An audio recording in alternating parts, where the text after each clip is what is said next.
बिस्मिल्लाहिर्रहमानिर्रहीम। अस्सलाम वालेकुम। MTH 201 की असाइनमेंट नंबर 1 का सोल्यूशन आपके साथ डिस्कस करूँगी। मिस्टर फैज़ुर रहमान आपके सेक्शन इंचार्ज हैं, तो इनका सोल्यूशन आपके साथ डिस्कस करने लगी हूँ। इसके अंदर आपके पास दो ही क्वेश्चंस हैं। जो क्वेश्चन नंबर 1 है वो क्या है जी, find and sketch the domain of the function. आपने इस फंक्शन की डोमेन भी फाइंड करनी है और इस फंक्शन को स्केच भी करना है।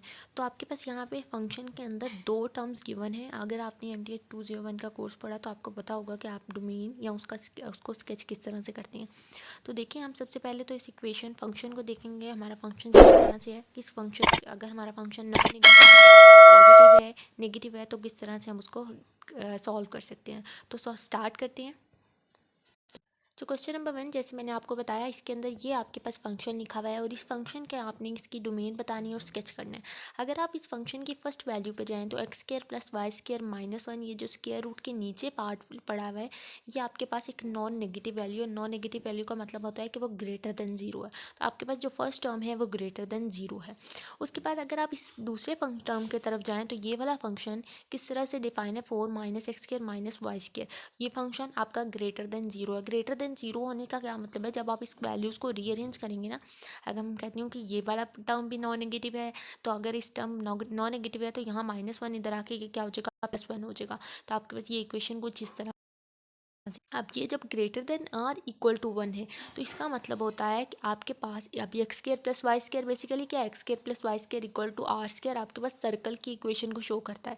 तो इसका मतलब है कि आपके पास इस सर्कल का रेडियस कितना है, 1 है, और उसका जो radius greater than or equal to 1, और इस sign greater than or equal to 1 का क्या मतलब होता है कि आपके पास उस सर्कल के अंदर उसकी बाउंड्री के पॉइंट्स भी इंक्लूड हैं, और वो जो बाउंड्री के बाहर के पॉइंट्स हैं वो भी सारे इसके अंदर इंक्लूड होंगे।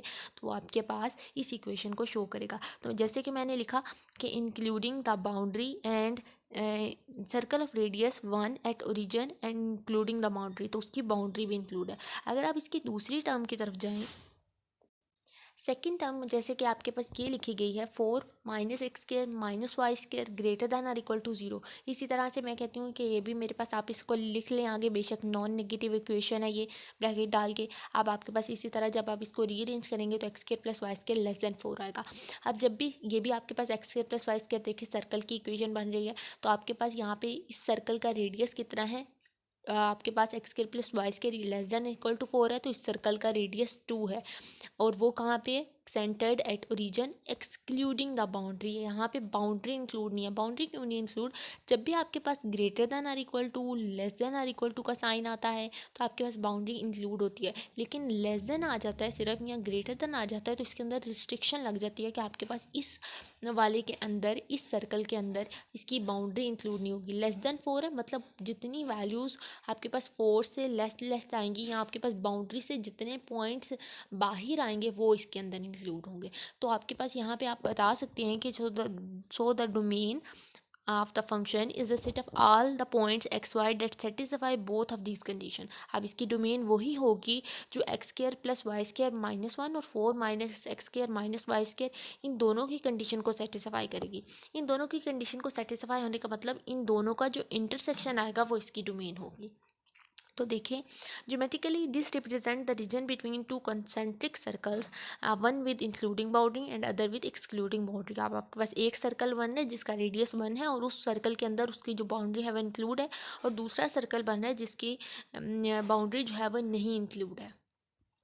तो आपके पास इस फंक्शन की डोमेन क्या बन जाएगी, इस फंक्शन की डोमेन आपके पास 1 और 4 के दरमियान लाई करेगी। यहाँ आपका फंक्शन 1, आपके पास जो फंक्शन की वैल्यू आई है वो x² + y² ग्रेटर देन और इक्वल टू 1 आई है। तो मतलब आपका x² + y² किधर लाई कर रहा है, 1 और 4 के दरमियान में लाई करेगा, तो वो आपके पास इस फंक्शन की डोमेन आ जाएगी। अब दूसरी बात, आपने इसका ग्राफ भी स्केच करना था, तो वो भी देख लेते हैं।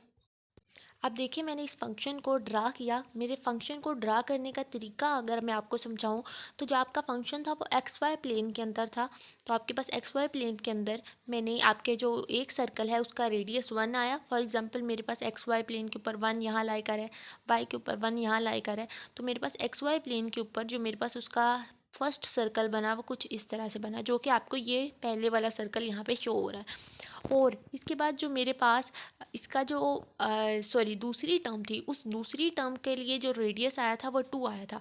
और मैं अगर कहती हूँ कि मेरा जो 2 पॉइंट है वो आप यहाँ पे 1 लिख लें, यहाँ पे बेशक 2 लिख लें, 1 पॉइंट यहाँ है, 2 यहाँ है, फिर आप यहाँ 1 लिख लें, यहाँ 2 लिख लें, तो आपके पास इस सर्कल दूसरे सर्कल का रेडियस 2 था। मतलब आपके पास यहाँ से एक सर्कल का एक्सिस यहाँ तक था और दूसरे सर्कल का एक्सिस अगर आप देखें तो आपके पास जो दूसरा सर्कल जो इससे इतना था, मतलब उसका रेडियस 2 था, तो वो यहाँ तक आपने उसको ड्रा कर लेना है, तो आपके पास ये इसकी स्केचिंग हो जाएगी। और आपके पास बात आई कि आपने एरिया कौन सा शेड करना है, तो एरिया शेड करने का तरीका क्या है आपके पास, देखिए एक सर्कल ग्रेटर देन और इक्वल टू 1 था और दूसरा लेस देन 4 था।